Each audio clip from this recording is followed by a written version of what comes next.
Halo guys, welcome to my channel dengan Steven di sini.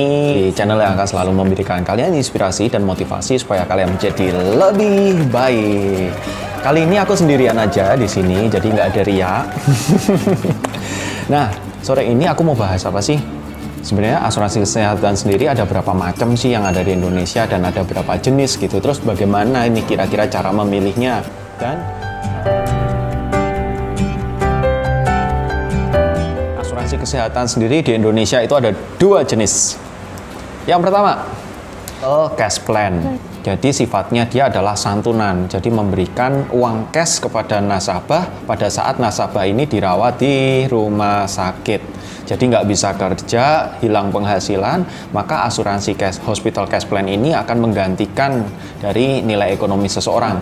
Besaran santunannya sendiri itu tergantung kita mau mintanya berapa. Mulai ada yang dari 200.000 per hari, 300.000, 500, 1 juta, 1,5 juta. Kalau misalnya dirasa kurang, bisa ambil dari asuransi lain. Yang kedua, hospital benefit. Jadi dia akan menggantikan jumlah tagihan rumah sakit yang akan dibebankan ke kita jika kita mengalami yang namanya rawat inap. Pada saat kita memilih hospital benefit, ini dibagi jadi dua, yaitu ada yang inner limit sama ada yang berdasarkan plafon. Yang kalau inner limit itu dia berdasarkan harga kamar. Contoh misalnya nih, harga kamar 500.000, kamar dalam 1 tahun itu di cover sampai berapa hari. Kemudian ICU, kemudian ada juga manfaat untuk obat-obatan, itu juga ada. Dia biasanya sih ada budgetnya. Jadi kalau misalnya ketika biaya perawatan yang melebihi dari budget itu tadi, berarti teman-teman siap nih untuk yang namanya nombok seperti itu. Ini channel gue. Nah, aku akan jelasin yang asuransi kesehatan hospital benefit dengan sistem plafon. Nah, kalau yang tadi kan banyak batasan gitu ya, harga kamar dibatasin, tindakan operasi dibatasin, jumlah harinya dibatasin.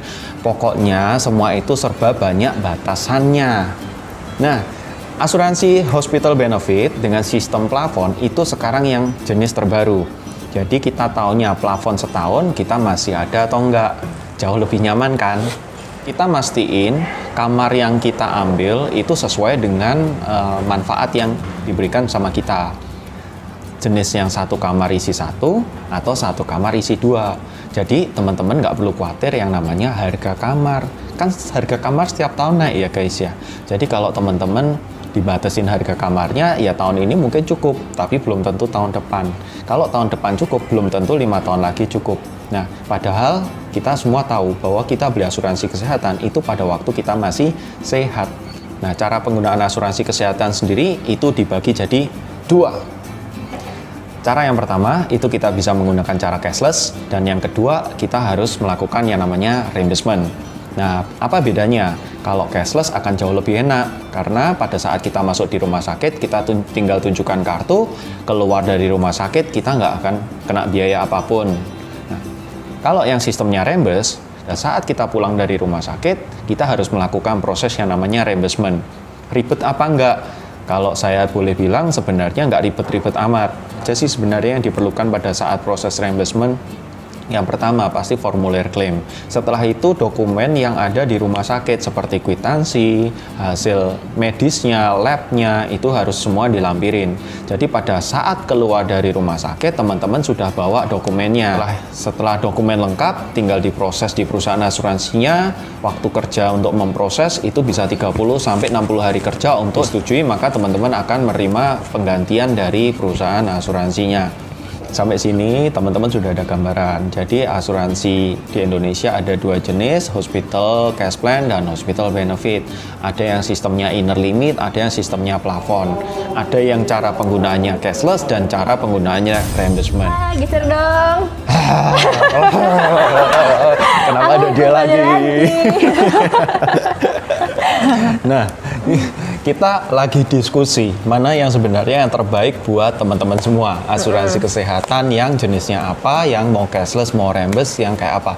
Sebenarnya plus minusnya di mana, yang itu yang mungkin yang kita harus tahu nih. Aku berangkat dari nasabah waktu itu kan. Ya. Jadi aku awalnya memilih yang inner limit memang. Nah, ketika aku pakai, istilahnya aku menggunakan manfaatnya nih waktu itu kan.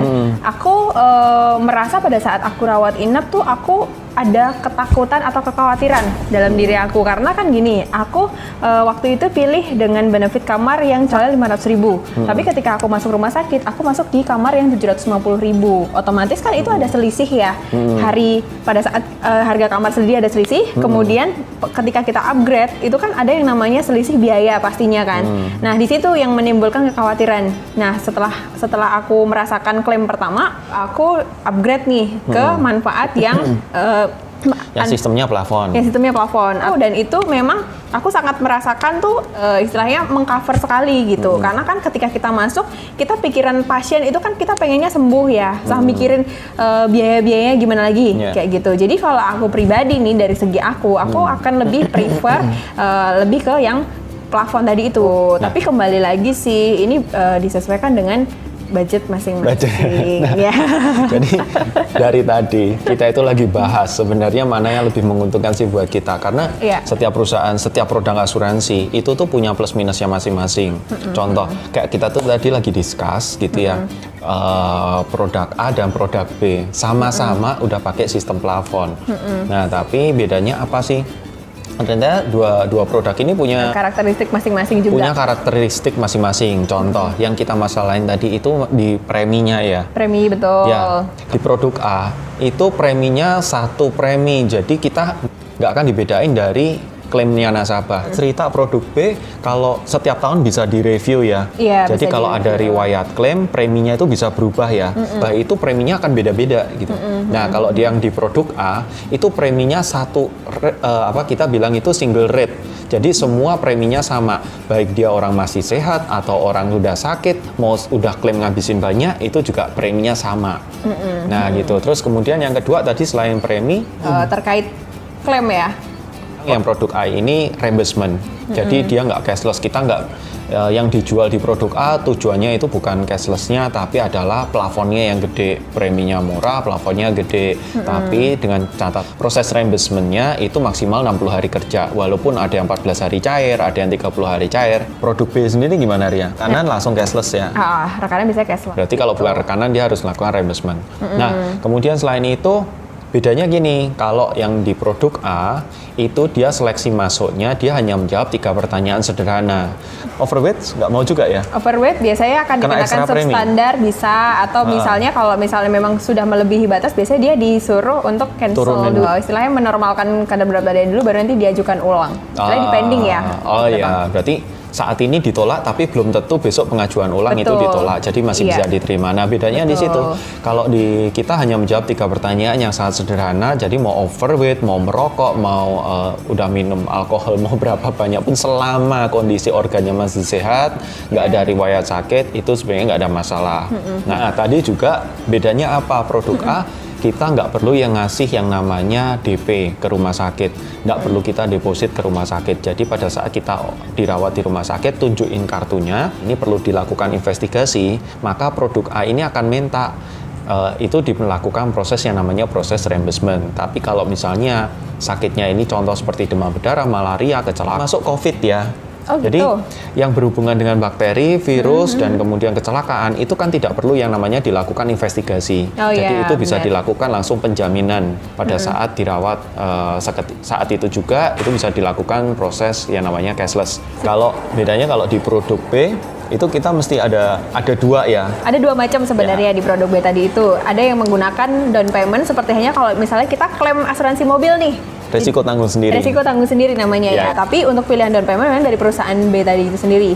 Gitu. Ada range-nya gitu. Mau pilih yang mana? Oke. Berarti udah ditentuin sejak awal ya.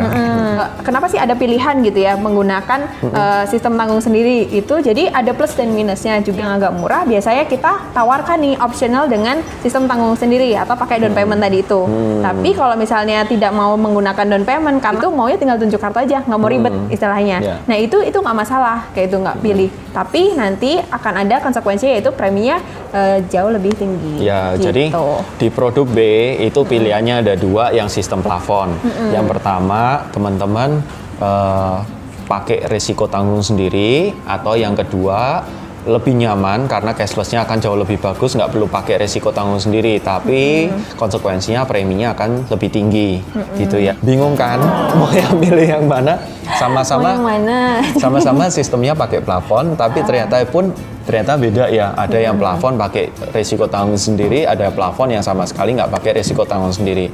Nah, sini paling nggak teman-teman tahu ya, ada gambaran bahwa asuransi kesehatan itu ada beberapa macam dan teman-teman mesti pastiin asuransi kesehatan apa yang sesuai dengan kebutuhan teman-teman. Oke, sekarang kita akan kasih tips sama kalian bagaimana tips sederhana memilih produk asuransi kesehatan yang sesuai buat kamu. Yang pertama adalah apa, Ria? Pertama adalah pastikan dulu nih teman-teman punya budget untuk ke asuransi, gitu. Karena kalau misalnya teman-teman udah tahu nih, tapi nggak ada budgetnya, sama aja kan. Gitu. Yang kedua, teman-teman pastikan perusahaan asuransi yang sesuai dengan profilnya teman-teman ya, karena kan perusahaan asuransi itu masing-masing menyediakan produk asuransi sendiri-sendiri dan benefitnya juga sendiri-sendiri juga kan gitu. Yang ketiga, pastikan tahu produk yang teman-teman akan pilih. Kayak tadi, teman-teman mau pilih yang inner limit atau teman-teman mau pilih yang plafon. Sampai teman-teman lu nggak tahu nih perbedaannya tadi itu, asal yang penting aku punya kartu kesehatan, tapi ketika teman-teman masuk rumah sakit, teman-teman ternyata harus menyediakan biaya ekstra juga, atau istilahnya nombok tadi itu, teman-teman yang ada apa? Nyesel kayak gitu. Jadi itu versinya Ria. Iya. Sekarang versi gue. Versi gue itu buat nasabah yang nggak masalah sama yang namanya budget. Iya. Jadi budgetnya udah berlebihan, cuman dia bingung buang uangnya ke asuransi itu yang asuransi mana gitu ya. Iya. Nah, jadi kalau saran saya itu teman-teman tinggal cari advisor, suruh bantu milihin asuransi yang terbaik. Dari aku ya. Jadi teman-teman kan bingung nih gitu ya, yang namanya milih asuransi. Ada asuransi kesehatan kan macamnya banyak banget. Nah, kalau teman-teman punya duit, teman-teman tinggal minta tolong financial planner-nya atau financial advisor-nya buat bantu milihin. Jadi teman-teman tinggal bayar jasa financial planner-nya ya. Jadi kamu nggak perlu belajar asuransi kesehatan, nggak perlu seleksi, kamu tinggal bayar aja. Terima beres. Taunya tinggal keluarin duitnya doang. Taunya ya, tinggal ya? bayar premi doang gitu ya. Ya. Nah, oke. Sekarang sebagai penutup nih, gitu. Jadi sebenarnya menurut kita asuransi yang terbaik itu buat teman-teman apa sih, gitu ya? Menurut kita asuransi yang terbaik buat teman-teman apa? Asuransi yang sesuai dengan kebutuhan dan sesuai dengan budget budgetnya kamu. teman-teman. Karena apa yang kamu mau itu budgetnya berlebihan, alhasil malah nanti kamu putus di tengah jalan asuransinya. Sayang jadi malah banget. sayang. Ya. Yang paling penting sesuai budget. Ya, dan pastikan teman-teman ketika sudah memutuskan untuk memilih asuransi kesehatan, teman-teman komitmen dalam melakukan pembayaran tadi itu. Mungkin itu dulu teman-teman. Terima kasih sudah mendengarkan perbincangan kita, ngulik-ngulik kita hari ini. Pada sore hari ini. Semoga bermanfaat dan kita terus berdoa buat teman-teman, semoga sehat selalu dan terus jaga protokol kesehatan karena masa pandemik ini belum berlalu. Dan teman-teman jangan sampai menunda untuk buka yang namanya proteksi kesehatan. Ya, gitu. kapan waktu yang terbaik untuk beli asuransi? Saat ini. Kenapa harus saat ini? Karena kita nggak tahu nih kedepannya kita masih sehat atau enggak.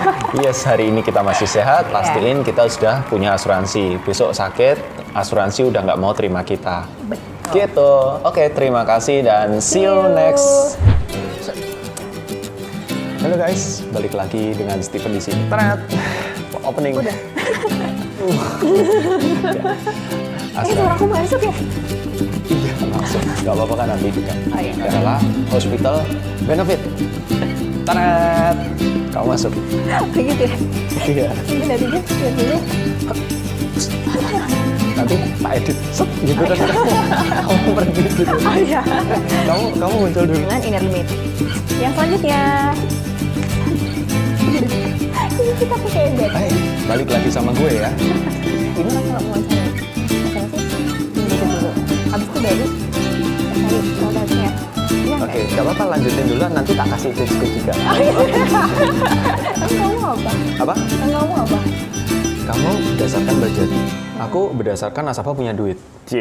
Jadi aku nggak lihat budget karena nasabah ini punya duit. Jadi langsung lihat. Iya.